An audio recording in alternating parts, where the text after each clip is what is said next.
All right, what's up, NC? Are you ready for this? I don't think you're ready for this.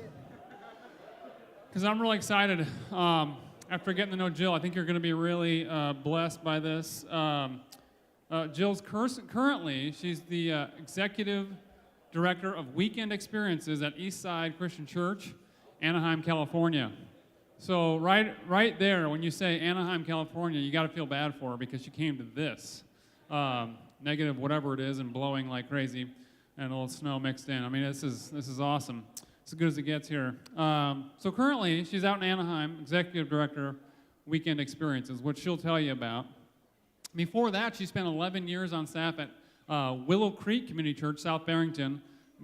Just small church, might have heard of it. In fact, how many of you actually know what Willow Creek Community Church is or how big it is? You're familiar with Willow Creek. Okay, I was wondering about that. We got to work on that. So she spent 11 years working there, and needless to say, if you understand Willow Creek, she's worked with all kinds of different people in about every technical position you can think of, and we're just really pleased to welcome her to the Institute stage. So give her a big Institute welcome, Jill Gille.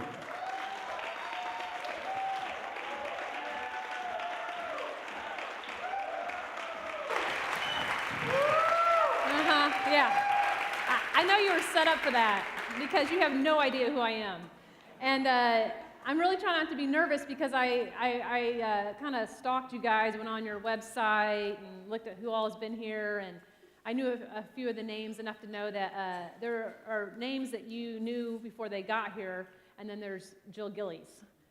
So you have, I know like two of you know who I am. That'd be Dave and Kristen Miller. And then Megan got to intern. She got to intern with me. I got to have Megan with me this summer, and so she got to see a lot of beaches and that kind of thing. So where are you, Megan?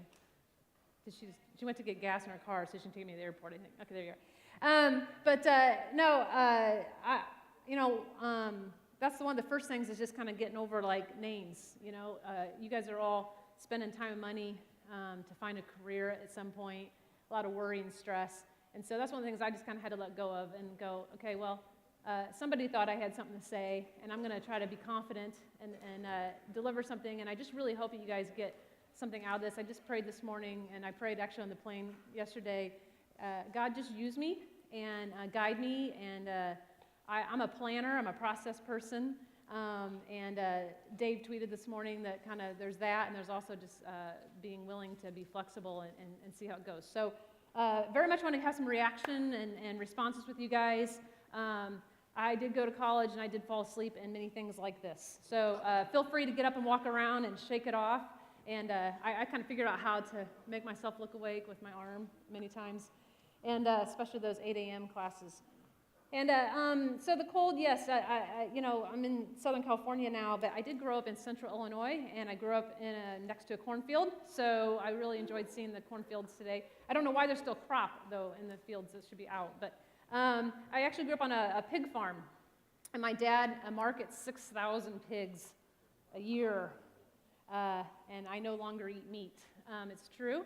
And but I'm glad you guys are enjoying that right now. That I grew up with two older brothers, and I really feel like God knew what he's doing since I was born as far as like helping me get used to an environment with older brothers that would beat up on me and literally would shoot a BB gun at my back. Just one pump. If you know what a BB gun is. It doesn't hurt so bad, I can still feel it. But, making my way through into ministry and being in the technical field with working with a lot of guys, really. It's just not an area that a lot of women go into. But I would like to know, are there any girls in here that are in the technical field or going to be? What? See? Hang in there. Get a BB gun. But I grew up in a very small town, 1,000 people, and I was always good in music, and always first chair in my little school, my little high school, always first chair in the jazz band and whatever. else. And so, that time came where I had to figure out college, and I'm like, well, I guess I'm good at music, so I'll go into music. And so I finagled my way into University of Illinois in Champaign-Urbana, and it was a very, very large school. And I learned on day one as a freshman that everybody in the room, I was in a room about like this many people, getting tested to see where they were going to place me. And I learned very quickly that everybody in the room was as good as me and better. Everybody was first chair in their school. And I got placed very quickly, and I was humbled very quickly, and I was no longer the best in music. And but that was really important for my future, I think. And but there was a stirring in me all along the way that I wasn't quite sure, like what I really should be majoring in. And I remember looking in this big book of degrees, and I was in music composition, and I was doing well. With writing music. That was the only thing I was doing well in, was writing music, and all my other classes were a little harder for me. But eventually, I figured out this thing called technical arts, and eventually figured out that they could be applied in the church and they could be done well. And I had, at an early age, this passion for church to be done really well. And I remember being kind of embarrassed to invite my friends to church with me, because I wasn't really feeling very confident about it and like what we did in church, and if they would understand it. And I was very frustrated as a kid. And somebody asked me this morning, and at the table groups, something that I wish I would have known, and it would have been, going into the ministry and getting a job. I wish I would have known how to harness my passion and my frustrations and my energy a little bit better, and therefore I would have said less mean things and snotty things as a young adult in my first job. And so that's just something I wanted to express to you, as you're moving forward, is you hear the word mentor all the time, and get a mentor and have, but like it's true. Like if I would have had somebody a few years ahead of me that could have just kind of steered me a little bit better, helped me with my communication, helped me with my words, but I'm trusting that you guys have some passion and some drive, or you wouldn't be here, especially in the cold. So you really have, a drive to be here. And so I always wanted church to be done excellent. I just didn't know how to express that. I didn't know how to get there, but I knew it had to be different. So pause on that for a second. I just wanted to just say something to you guys about what you're doing here and about this university. I'm very moved. I haven't been here but a few hours. And when I was your age, this kind of college did not exist. Okay, so you don't know any better because you're here. But when I went to figure out what I wanted to do, and I felt like I needed to, I felt God calling me, and I felt like I was going to do something in ministry, something in church. I didn't have this opportunity. So there wasn't a degree in technical arts for church and worship arts. There was a little bit of that, but it didn't look like it does today. And so you may take 5 years from now to go, oh, I remember what she said back there, and now I'm thankful. It's kind of like I'm a mom now, and I look back and I'm like, oh, thank you, Mom and Dad. I'm so sorry that I wasn't more thankful as a kid, now that I have my own kids. But don't waste this, okay? No matter how hard it feels, no matter how cold, no matter how tired you are, this doesn't happen every day, and there's a bunch of students that wish they could be here and can't be here for whatever reason.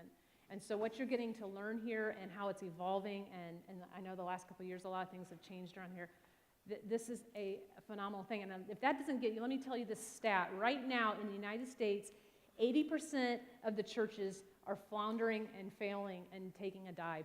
80%. That's too many, right? Does that hit you at all that 80% of churches with the most important message in the world are not doing okay and are shutting doors? And we have to stop that. We have to lower that percentage. And you being here and studying and getting out of here and finding your first job and then your second one and doing your transitions as you will through life and your journey is a part of changing that stat. Okay? Is that a deal? Are you guys going to stick with it? Work on it? Okay, man, wake up. Is this how it is every Monday? I'm very interactive. I got to hear some stuff, okay? I grew up Pentecostal. I know some amens or something. Okay. Okay, anyway, so I have a passion for church to be done well, no matter what job I might have, okay? And so I have a lot of stories, so I'm just going to fast forward. I ended up in St. Louis to finish my degree in music and found a church that got that calling about being high quality and being prepared and doing teaching topics that are very applicable to anyone wherever they are in their spiritual journey. And we're here to reach the unchurched, right? And we're here to help people find God and to grow in that journey. And so when I discovered that these thoughts and these passions I had as a 19-year-old existed, and that there are churches that are wanting to do that, then that was it. I was sold. This is what I'm going to do for the rest of my life. I'm good to go. And so I dove in as a volunteer while I was doing my junior and senior year. I over-volunteered, which is possible. And I volunteered so many hours. I mean, in December, going into Christmas, I think I volunteered like 260 hours or something crazy. And so I'm lucky that I did graduate from college, and because I just was loving it so much. But I have taken that learning with me that you can over-volunteer, by the way. And there's things I'll say today. I don't want you to ever hear be unhealthy. You always need to be healthy. I don't want you to hear like do more, do more, do more. But we are here to learn, and we have to figure out how to learn and help each other as we're going through ministry and do it in a healthy way. So I graduated from college, and then I ended up at this church. It's about 3,500.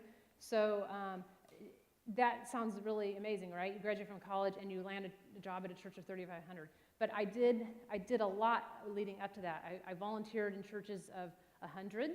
And I volunteered in a church of 1,000 at one point, and I just absorbed like a sponge. I just kept absorbing. And when I was in college, I worked also. I paid my way through college, and I did recording sessions with people and learned how to do that. I just got my hands into anything and everything I could. I just wanted to learn, absorb, and get a lot of hands-on. I worked in theater, which was a huge amount of learning, and I got to work with people from New York and Broadway and all this different things. And I've been applying that to church now, the rest of my, where I am today. And so just learning and learning. And so I landed a part-time job at that church. And again, I stage managed, and I learned to design sets and all kinds of stuff like that.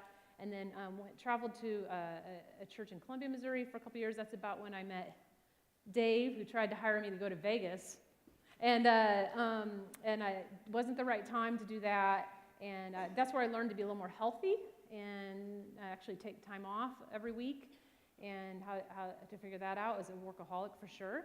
I'm a recovered workaholic now, and then made my way up to Chicago. Like Andy already said, that was there for 11 years, and there just working my way. I always go this way because it's not so much a hierarchy, but student ministries and 20-something-year-olds and the midweek service and the weekends and building teams all along the way, and just absorbing, again, a lot there. But Willow is a huge place, 20-something thousand, and very high quality, high tech, and so forth. But then went out to California just about 5.5 years ago. And there, my role changed from not only leading the technical, but leading the worship leaders, the music, the communications department, and the guest services. And they're just bringing all the teams together to form a fantastic weekend experience, again, where people can come and learn about God and accept Him. And we just had baptism services this weekend. I just left from there. We just baptized 118 people over the weekend. And so that's what it's all about, and this changed lives for sure. So that's a quick bit about me. I wanted to know real quick, okay, so I asked what girls in the room were studying the technical arts. Who else is studying technical arts? Raise your hand. Or was I doing the right title? Okay, and then like worship leading, worship arts. Okay. And then we have like pastoral, Like pastors, children's pastors, youth? Okay. And then there was like, what is it, counseling, family life? Yeah, good. So who's left? What are you doing here? Missions? That's awesome. Okay, I can't express enough that when now in school and when you go out, like, have that energy with each other, okay? So siloing, let me talk about that real quick. When we're in ministry and we're just doing our thing with our little budget and, you know, our world, it doesn't have the impact that we could if we opened it up all the way across the room, okay? So like money goes farther, staffing, volunteers go farther, and we're all working together. And so here's what I believe. I can put on an amazing weekend experience, a service, a church service, a Sunday morning service, whatever, you know. I call it weekends because I've always worked at a church that does Saturday and Sunday services. You know, my team can knock it out of the park. The lights could be awesome, the sound, the music, the teaching. It's all great, and it's really great to invite unchurched people too. So they can come in, they're comfortable, they get challenged, they want to come back. That's great. What happens is as people are at church their first year, they start getting involved in a church their first year. If they're not connected in a connection group within that first year, 80% of them leave. They just will go out. So what's kind of what we call a back door. It's kind of an internal, I wouldn't say that, you know, in a church service, but they slip out. So sure, we're bringing people in the front door, but they're just going out. They're going out. And so like, I know you don't necessarily have a degree here called, you know, connection groups or small groups, but most, you know, churches will have some kind of, you know, house groups. I think I heard you guys have some of that here as well. I support that team just as much as I support my team. Because without them, what I'm doing is just in vain. Like, it's just, what's the point, you know? And they support Weekend Experience. And then the compassion team, missions team, same thing. Like, sometimes people will get to church because they served in a serving thing with their neighbor that invited them, come help me serve at the local school with my church. Everybody wants to do something good for their community, whether they know God or not.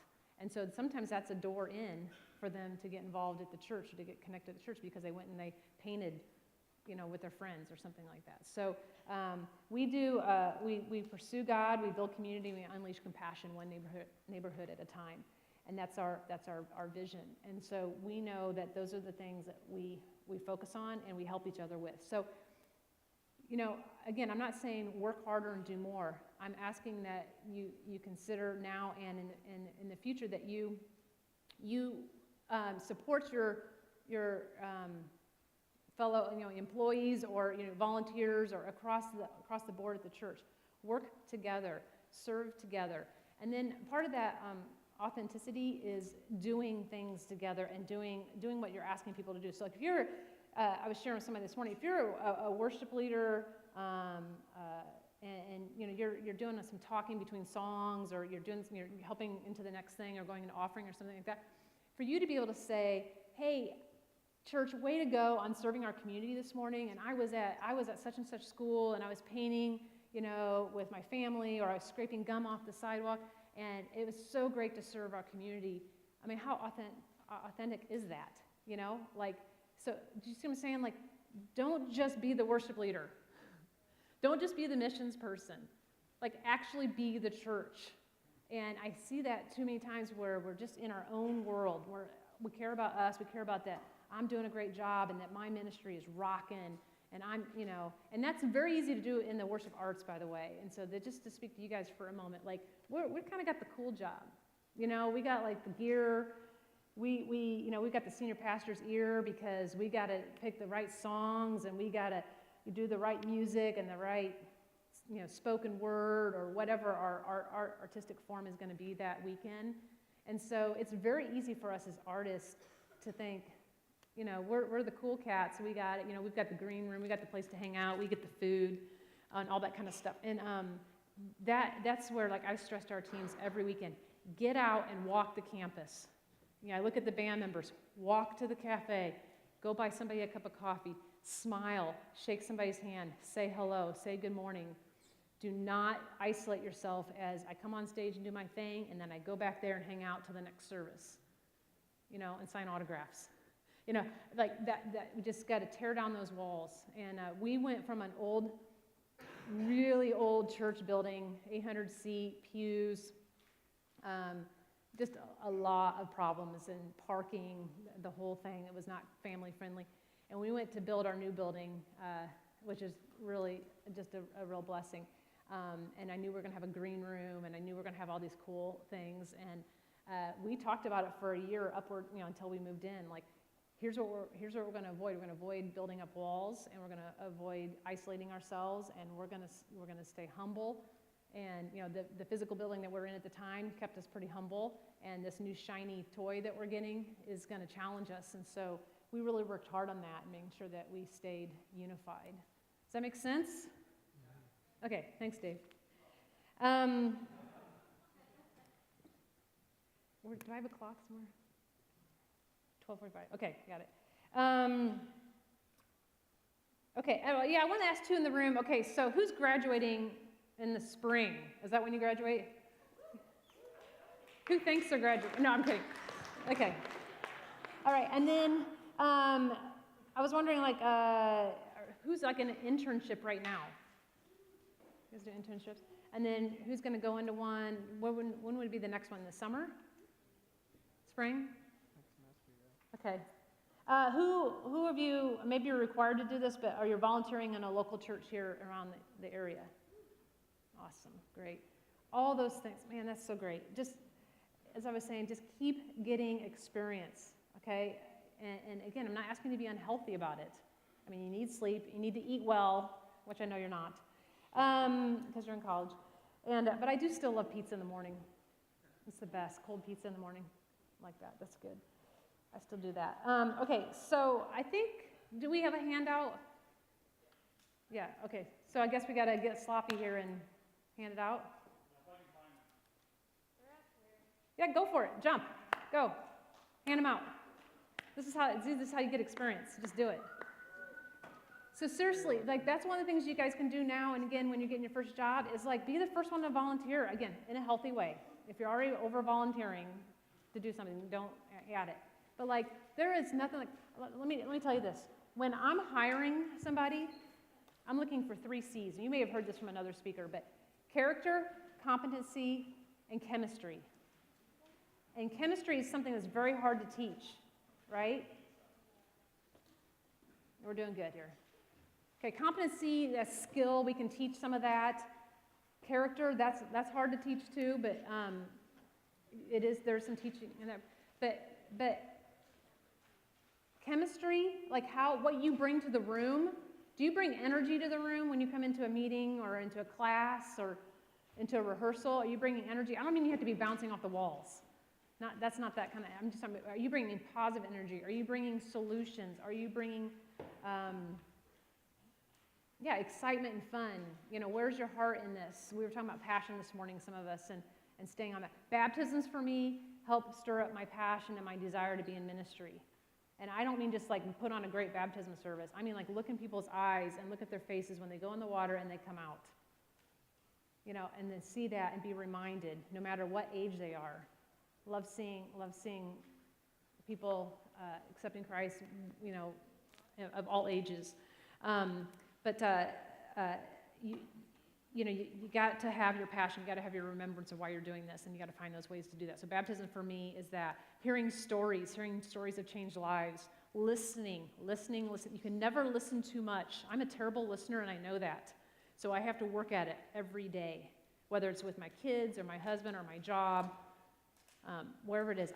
I know that I have to work on listening, but listening is super key, especially that first year in your new job. You're in a meeting, just listen. They'll ask you a question if they've got one. That's just some meeting etiquette I talk about. But those 3 C's I was talking about, just that chemistry, that's the one I see people come and go about with. There's kind of like an endurance when you're in ministry. It's not 9 to 5, in case you're wondering. There's hardly any 9 to 5 jobs in ministry, Monday through Friday. I call it that banking hours, which is probably not even true anymore because of Saturdays. But, I've known all my whole life that I'm not made to have a Monday through Friday 9 to 5 job. I'm not against people that do.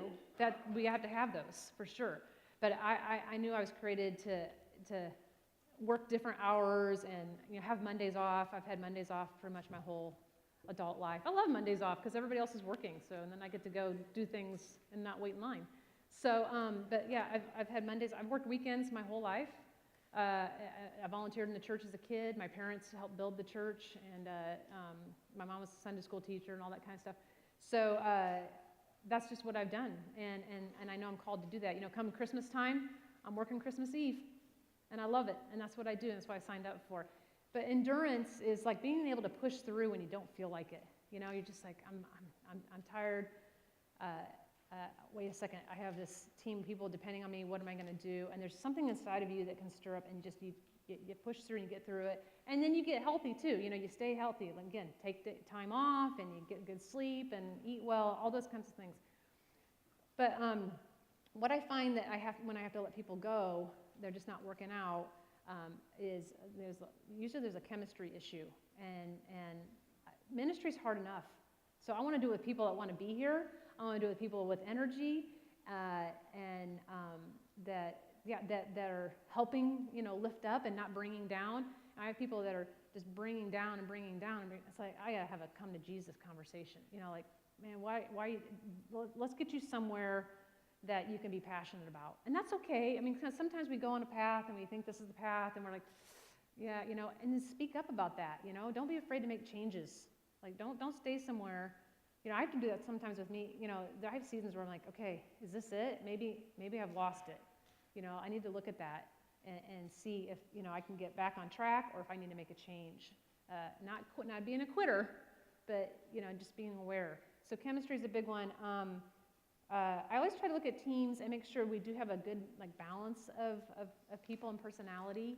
And I have a team right now that I'm kind of watching a little bit to see, and it's kind of tilting towards the slow-moving. I'll get there. I'm going to get to that microphone eventually. People that want to work longer days because they want to work slower. I'm not saying that's a bad thing, but know that you've got teammates. All the time you have teammates. Even if you're a team of one, you're at a church of 500 and you're the one person. You're the worship leader and the music director and you're the technical person, because that will happen when you're at a church of that size. That you have other teammates, right? There's the missions guy and there's the children's pastor and so forth. But I like to see teams balance out a little bit where there's just some good energy. Like some people they're in a season of life. I'm in this season of life now. I want to get to work early. Never thought I would say that. I want to get there early. I want to work really hard. I want to have fun. I want to high five, and I want to be home by 4:30. Because that's where I am right now. I have a 7 and 9-year-old, and I want to go home and I want to do homework. I want to play with my kids, and I still want to have some awake time. I wasn't like that a few years ago, by any means. Now I've got teammates that they want to get to work, at 10, and maybe work till 7 or 8. Well, we have to find that balance, because we're all there. There's a synergy when you're in the room together. There's a synergy when you're working hard or you're in the office, you're in meetings. There's a synergy deal there. And if everybody's kind of coming and going at different times, that doesn't work. So sometimes we have to adjust. You guys already learned how to adjust, because in high school, you got reminded to do your homework. And and you got told, go to bed and brush your teeth and do these things, And you get to college and like, oh yeah, nobody's telling me what to do. I have to kind of figure that out. And sometimes it's harder, than other times, in Monday mornings and early classes and all that kind of stuff. And that's a good part of college, right? Is to just learn life stuff, just how to take care of yourself and be responsible that way and set the alarm and all that kind of stuff. And then you get into the job world, and it's another level of that. And so, being on time, that's a big one. With your employer, your first employer, or your internship, your volunteering, punctual, being on time, work hard at it. It's not easy for all of you. I get that. We're not all wired that way. But that will speak a lot to the people you're working with. That will help you get a job, okay? Because it'll be noticed. It'll be noticed. Man, they're on time. They come in ready to go. They're taking notes. They're jumping in and helping. Help the guy that's cleaning the church, for goodness sakes. Just do that once in a while. What would that say to that person? Hey, can I help you sweep that? Can I vacuum that for you? I saw you guys doing some of that setting up. You know how to do that, right? Everybody knows how to use a vacuum cleaner? All right, good. Only if it's a Dyson. Ha! Okay, so how am I doing so far? Is this meaning anything to you? No, you can say no. I'm good with that. Is it lame? Okay, yeah, whatever, sure. Okay, so that piece of paper I just gave you, let's just switch gears a little bit. How about that? Forming a weekend experience. Now, some of you are like, I'm not a worship arts major. I don't really, as long as my church is cool, we do good music, I'm going to focus on missions or whatever. You're going to put together some event or of some sort at some point, and you're going to be looking at your worship arts team going, help me put on this event. I need some really good music, and I need a worship leader, and I need all these things. So you can listen to this too. Just always making sure that, so this is on a piece of paper here. I put down our weekend values. I spoke with some pastors a couple weeks ago, did some roundtables, and I was really shocked that how many churches do not have values to design their services by, to think through, to filter through. And you need bumpers, right? And everything you're doing, you kind of need bumpers to know if we're staying on course. And it's churches are notorious for trying to be all things to all people, all the time. And that's why we burn out, and that's why we close our doors, and that's why we quit. Because we're trying to be all things to all people at all times. Because we're in the church business, man. We got to be there 7 days a week, 24 hours a day.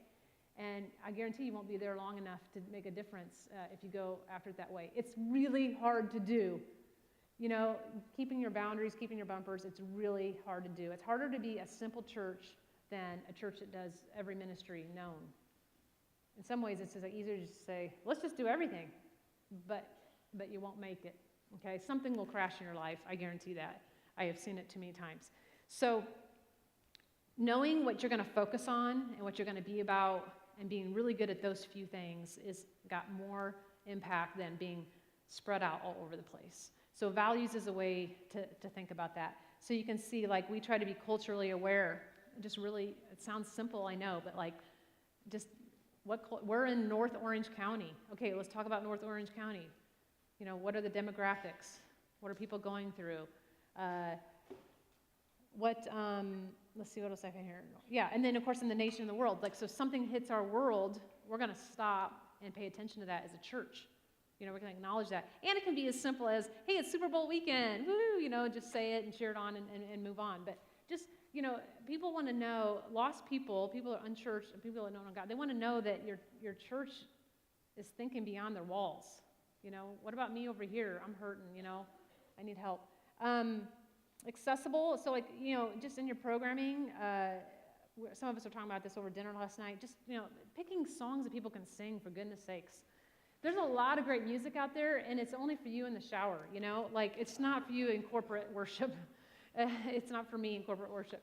And if I can't sing it as a Christian, knowing and understanding the words, and knowing what it means, then how is my neighbor who came for the first time going to have any clue to what's going on? What was the song we were picking on last night? Well, Wake is a great song. But how he loves, David Crowder. That's my. I got to work with him at Willow a couple times, and what a interesting guy.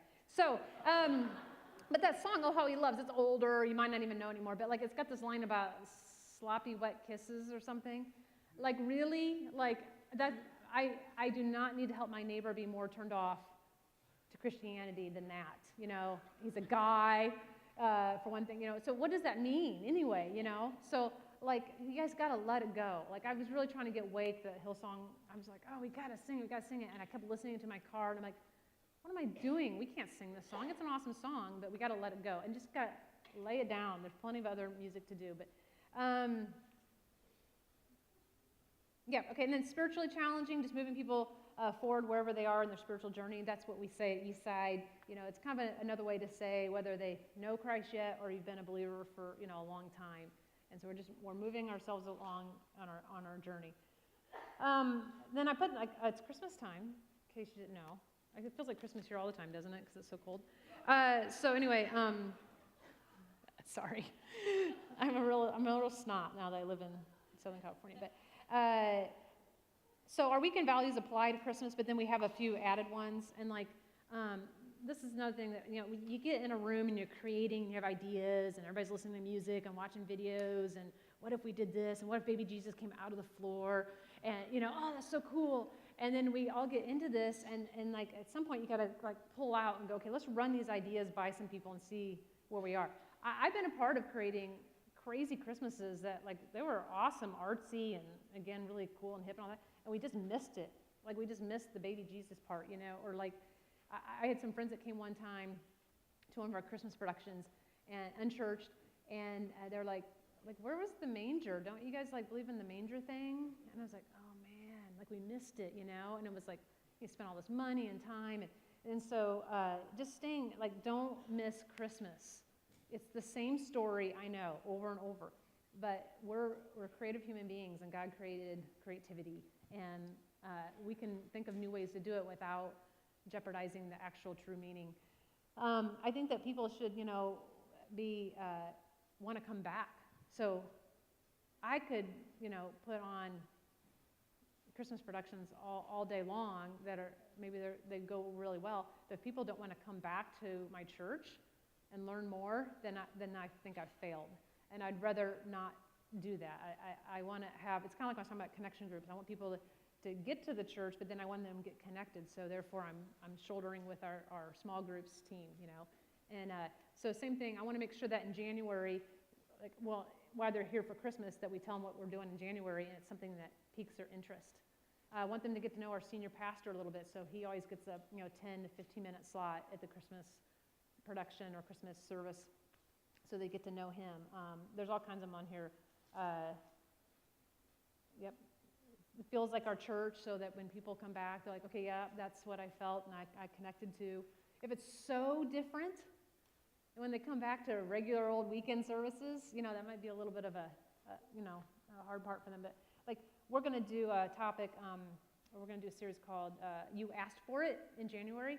And so we're actually going out in the community and we're asking people, what do you want to hear about in church? What do you have questions about? It's a little risky. It's going to be crazy. But then, so when we get to talk about it at Christmas, when we say, hey, you guys asked about these topics, come back and hear about them in January. So we hope that works for us. Some years we do a little bit better than others, but you try to have a bring back in January. I threw down just some meeting schedules, like, just how I got asked this a couple times, like, how do you get to the weekend and have everything ready?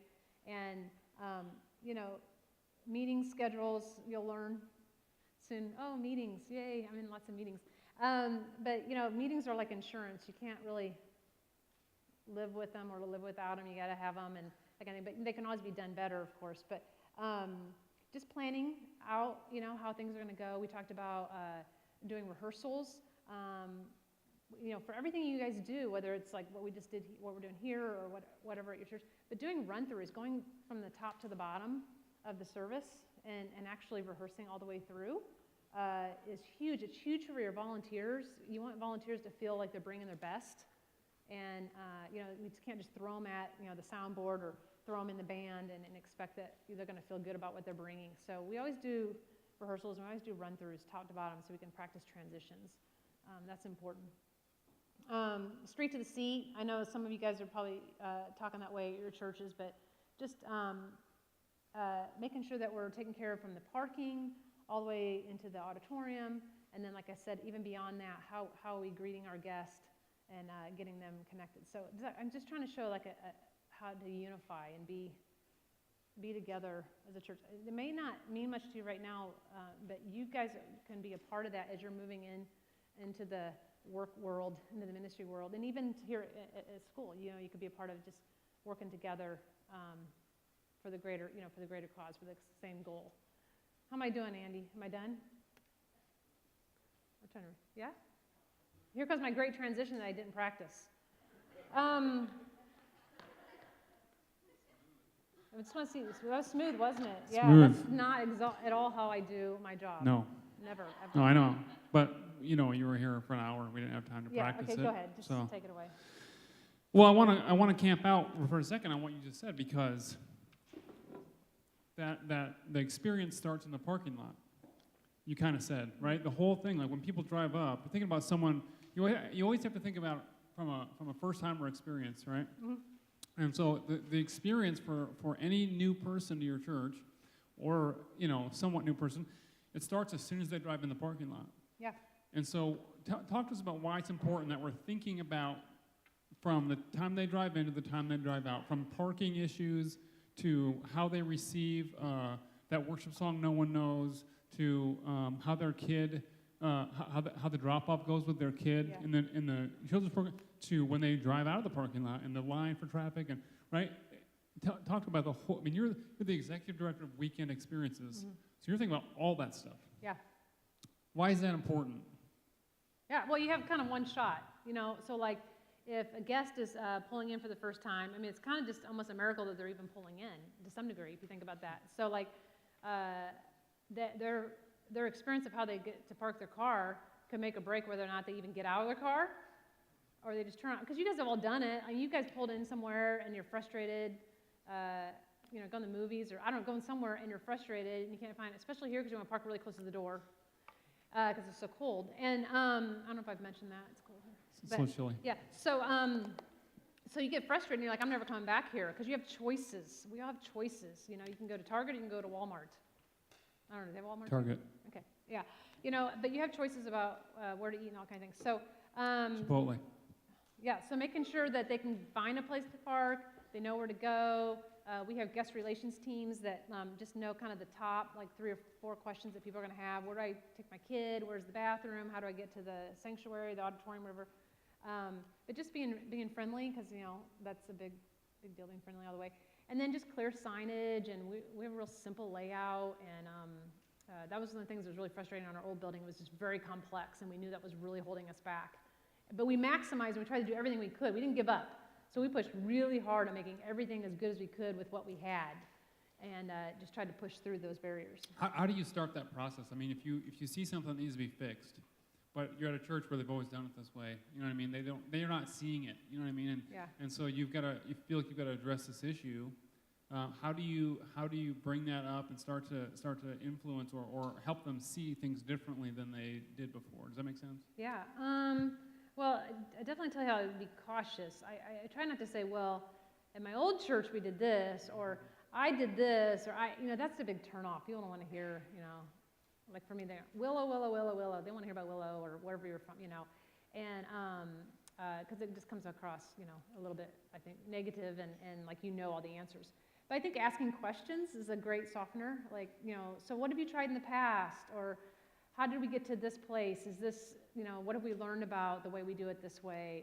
Has anybody had any other ideas, or hey, just kind of being new here, just some fresh eyes, and I kind of felt like this was awkward, or I noticed it was hard to find this, and then having like offer up solutions or ideas. They may not be the right ideas, but they stir up other ideas, and always being okay. By the way, ideas, man, and being, especially in creative, it is humbling. You throw out your ideas, and you're like, I hope they pick my song, and I hope they pick my idea. Of course we want that. I mean, I've been doing that for a long time, and it's hard to let go and say it's somebody else's idea. But I try to go, maybe my idea is dumb, but it'll stir on the better idea. Maybe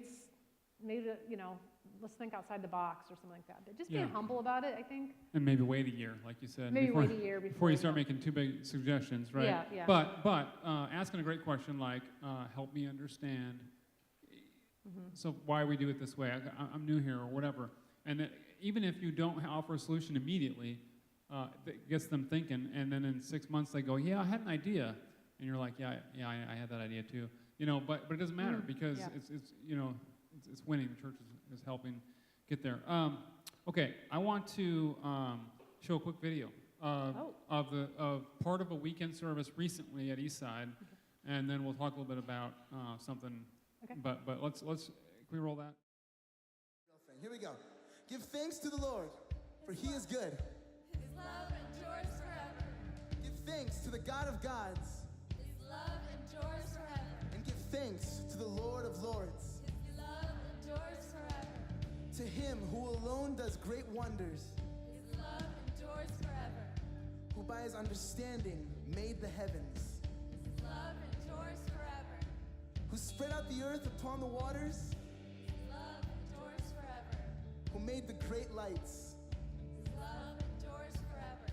and the sun to govern the day, the moon and stars to govern the night. His love endures forever.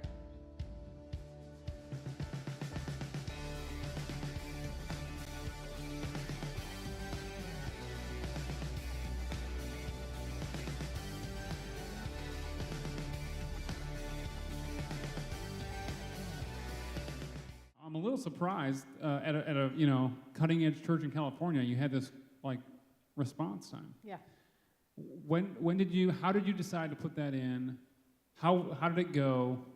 Talk to me about that process Well- and why you would even do that at that church. Yeah, we don't do that we don't do the same thing every weekend. I mean, there's some things we do every weekend. We have a message, we have some worship, we take communion, take offering, that kind of thing. But like, it's how we do it creatively and all that is different. So we wouldn't do that necessarily every weekend. But that was just that idea was brought by the worship leader. That's Sean. And I want to talk about him in a minute. We'll get to him in Okay. a second. So, but he brought the idea, and it's kind of a transition between one song to another, and it fit and it worked, and again, it's not invasive, or it's not going to make someone feel super uncomfortable as far as if they're a guest or first time checking out church, and it shows just the power of the word and that we believe, and you can't hear it very well on this recording, but it went well. If it hadn't, we wouldn't have been doing it all weekend. We really worked on it and the way we were engaging them. We had the other vocals like engage, the congregation into it, and then we actually worked a while on the music underneath, just keeping the energy. At first it was kind of really low, and I was like, no, I think we need to kind of keep it and start building it a little bit, and just keeping the energy of the words. So I don't know if I answered. Yeah, no, it's good. It's good you can do traditional quote unquote things still in cutting edge church. It doesn't have to be like it's always this way, it's always that way, right? You have to feel the freedom to mix it up, but do it authentically. Yeah. I mean, that's my only issue with things that are traditional is that it becomes just tradition. Yeah. Right? We don't ever want to do that. And I want to get back to the authenticity thing in just a second too. But Sean, this worship leader guy, Yeah. you were telling me about him, so tell them about this guy. So we just picked this last minute, and I'm really sorry to the tech crew. It's like, I know what it feels like. Anyway, we just thought of this, and we were clicking around on our website, and I saw Sean, and I thought, perfect. He's a senior in college. He's a worship arts major at Biola University in California. And he is one of our worship leaders, a volunteer, unpaid. And he is graduating in the spring, but he got saved at Eastside as a high schooler. He came for the first time to church as a high schooler, so he wasn't raised in church. He's actually Egyptian, pretty cool. He's got some really fun stories. He got saved, got on fire, and he started leading worship in the high school poorly, like any of us would do the first time we learn how to do something, and just awkward and learning all that. Well, he got invested in and developed, and made his way to college to study it. And he's leading now, in our main service, 3,600 adults, and it's streamed worldwide, and we have all kinds of hits during the week. And there was one right there. We just watched it. Another hit on our website. But so anyway, he has come such a long way in a short amount of time. But I got to tell you about him. Sean is very humble. He's prepared. He listens. He absorbs like a sponge. He sits with me and asks me all kinds of questions, and just like he's a learner. He never has a sheet of music in front of him, ever. He doesn't have a chord chart. Hold on just a second. I have to interrupt because this is the moment where you're taking notes. You're making a list right now of the things that she's describing in his character that will make you excel and get better. So start over from the top, if you can remember. Okay, but this is the kind of stuff, right? This is how he got to do that. Yeah. He got on the fast track for that because he was humble. Mm-hmm. Say it again. Humble. He's a servant. I talk about going and helping other people do stuff. He'll go stack chairs. He'll go serve in the community. He'll go on global trips. He'll do whatever. He's like, "What do you need me to do something? You help me? I'll help clean the tables. Like, what do you need something?" He's not an isolator. He gets out and about, and he learned new skills on the keyboard. So like he learned, just the techniques of like when you're worship leading from the keyboard and how to back off, and a lot of the old piano style it doesn't work today and hasn't for a long time actually. But he learned new techniques on how to play. He learns his music. He learns the lyrics. He believes in those songs. He knows them in his heart. And so I've never heard a bad thing out of his mouth, not once. I've never heard a negative. I was talking about learning other roles and stuff, and running graphics, running lyrics, and running message notes is one of the most stressful roles on a weekend. Because, if you mess up, everybody sees it. Like, they don't have to have a degree in any of that stuff. They see that it's the wrong lyric or it's the wrong scripture. And so it's nerve-wracking. And Sean, he understands that. He's been around, he's helped, he's ran tech, he's stretched himself out that bandwidth. I'm talking about like he learned other things. So he knows, like, if in rehearsal we're struggling, he's not going to say anything negative on the microphone, to the volunteer that's running that. So he's got a heart for that. He makes sure that the scans, the lyrics and stuff are all in order. We print out everything in order exactly. Verse, chorus, verse 2, chorus, bridge, whatever it is. And so that we have we have a map to know to put up the right lyrics. And so if he has changes or tweaks to that, he communicates those well. There's a difference between memorizing and learning. And we can memorize and then we forget. The lights come up, or there's more people than you thought, or whatever it is, and you blank. But he knows, learns, and believes from his heart, and it shows every time. And he comes into rehearsal, seriously, he doesn't have a chart, he doesn't have anything, he doesn't have a cheat sheet, nothing in front of him.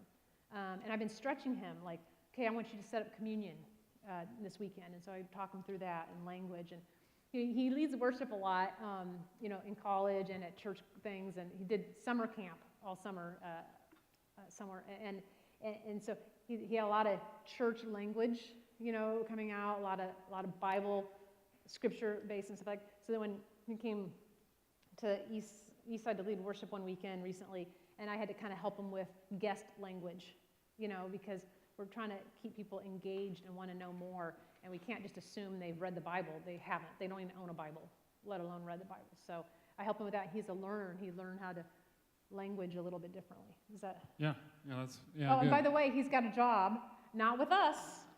That was a big one. So he came to my office a couple months ago, and we're looking for a worship leader. We're on a search.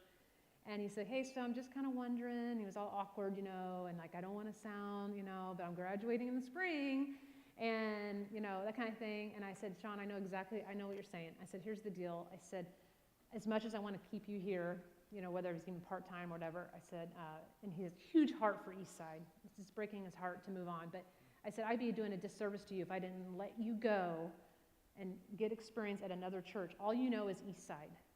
And I said, and that's when I had to talk. I said, when you get your first job and the church is 500, I said, you're the guy. And he goes, what do you mean? I go, you're the guy. You're the tech guy? What? I said, you're the music arranger, you're the vocal coach, you're the worship leader, and if you're in a building program, you're going to have to oversee the auditorium building, and then that's really going to stress you out. But I said, just call me then. But I said, you need that experience. If I kept you here in the bubble of East Side, I'd be doing a disservice. There'd be a lot of things you wouldn't learn and grow up about. And so a church did call on him, and we've been processing it for a couple months, and so he just told me 2 weeks ago he said yes to it, and it's a church of 500, and it's just a couple cities over, and so we're going to celebrate him in a couple weekends. But he's a little bit of a deer in headlights right now, and it's awesome. And I just said, man, let's go build the kingdom together, and you can come back here anytime, and please call if you need help and all that kind of stuff. And so I'm really, really thrilled. I'm sad. He's sad, but also it's just the right thing right now. Yeah, to do so. That's awesome. And a good lesson for us, too. I've said that, too, before. You don't want to go necessarily and only volunteer or intern at the church you grew up in, because you will not get the bigger picture of church. There's more than one way to do it, and you can go to any church, next door to yours, and the kitty corner across the street, it'll be done differently. Mm-hmm. And you need varied experiences. Okay, I have a couple more questions, but we're going to go with this one next, because this will probably land us. You're a female in ministry, which is I not. am? Yes, you are. Oh. Yeah. And this is something we're trying to promote And so, but I want you to speak first to the girls about what maybe they're up against, or what they're going to be facing, I guess is what I. And then I also want you to talk to the guys about how to lead well, knowing that this is a good thing. You know what I'm saying? Yeah. Okay, so here's what I believe. Gifts are gifts. They just are. So if you have the gift of leadership or teaching or music or discipleship or whatever you're good at doing, right? That's what they are, no matter your gender, no matter your ethnicity or age, any of that. And so that's just what I have strived for all along the way. Just, I'm going to do what I was created to do. I'm going to do it my best. I'm going to work hard. I'm going to widen my bandwidth. I'm going to learn lots of things. So, like, girls, it doesn't hurt to learn how to use a drill or what a tool is. It doesn't hurt. You know, it's good to know how to fill up your car with gas. All those things. I grew up on a farm. I had to do all these things myself. But I'm thankful for that. I'm thankful that I learned how to be independent and take care of myself. Also, it's still good. We talked about this morning, a couple of us. It's still good to be a lady. And it's still, you know, it doesn't mean you have to, like, okay, so you think about, I was thinking about this on the airplane. It doesn't matter how hard I work out and lift weights. My muscles will never be bigger than my husband's. He's a guy who's created, you know, guys are created, for whatever reason, they have more potential with their muscles. I don't know why. But that's not what I'm talking about. I'm not talking like I'm trying to be like him in that way. I'm trying to be who I'm supposed to be and who I'm created to be. And one thing, girls, I want to tell you, try not to get hung up on worrying too much about whether you're overbearing or you're too loud or have too many words and all these things that women get tagged with and men have their own tags. Be aware, obviously. Let's have some common sense for sure, you know. Be aware of your surroundings. But like, if you let that all get in your head and you're worried all the time about being a female in ministry, then you're not going to really be you. And that's not going to do any good. So try really hard just to focus on what you're good at and developing that and doing all the things we just talked about and not worry so much about gender. And at the same time, be aware, you know, we are women and there's things that we need to be aware of in that. And so I talked a little bit about attire this morning, just what we wear and being appropriate. Guys, you have it so easy. I'm sorry, you just do. Put on a pair of nice looking jeans and a nice shirt, you're off and good and running. But you know, women, we have lots of things to think about, and so just, you know, be aware of that. Be aware of your surroundings. This goes for both of you guys, male and female. Be aware of your surroundings and circumstances that you're in. You know, in ministry, it's tough. You end up having one-on-ones, you know, guy and girl. Be in rooms with windows and doors that are open, and there's just no need to take risks that you don't need to take. And perception is perception, and you may feel really solid in your faith, and you may feel solid in your relationships, and you've got boundaries and all that kind of stuff, but perception is perception. And having worked in really a lot of mostly a guy's world in the technical, I was just always aware of being, you know, in dark rooms, and, you know, when spouses walked in the room and I'm standing there talking to their husband, what does that look like? You know, we work long hours in the technical area and late at night at Christmas, and just being aware of that, you know, having common sense. There's just no need to take those risks, especially with perception. But I think I'll take a little bit of a risk right now.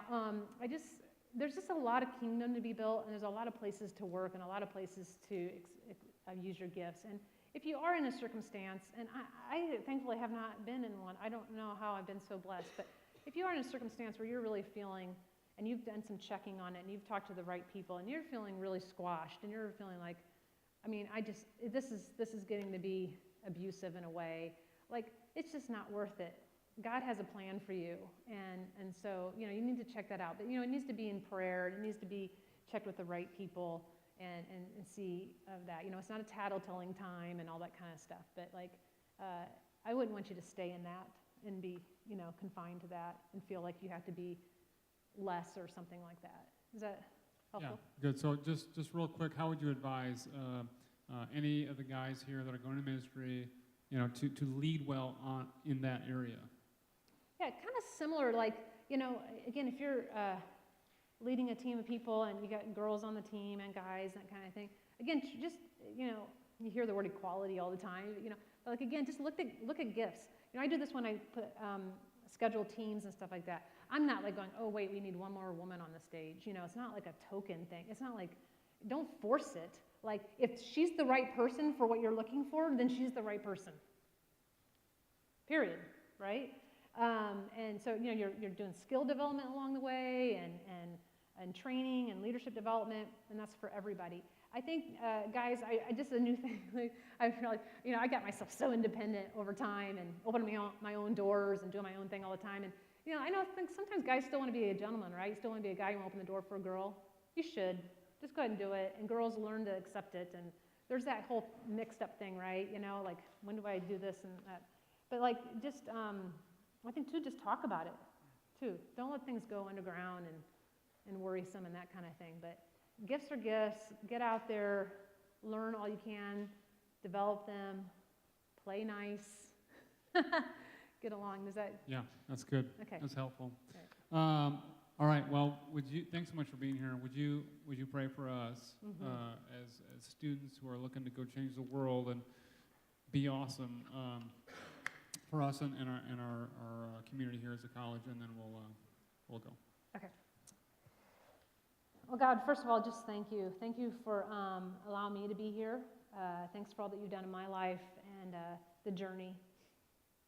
And I'm just hoping and praying that you're continuing to use that, and that somehow today some words that you spoke through me have ministered to someone here in this room. And I'm thankful for the leadership here at this university, this college, and the changes and the courage to make changes and adjustments, and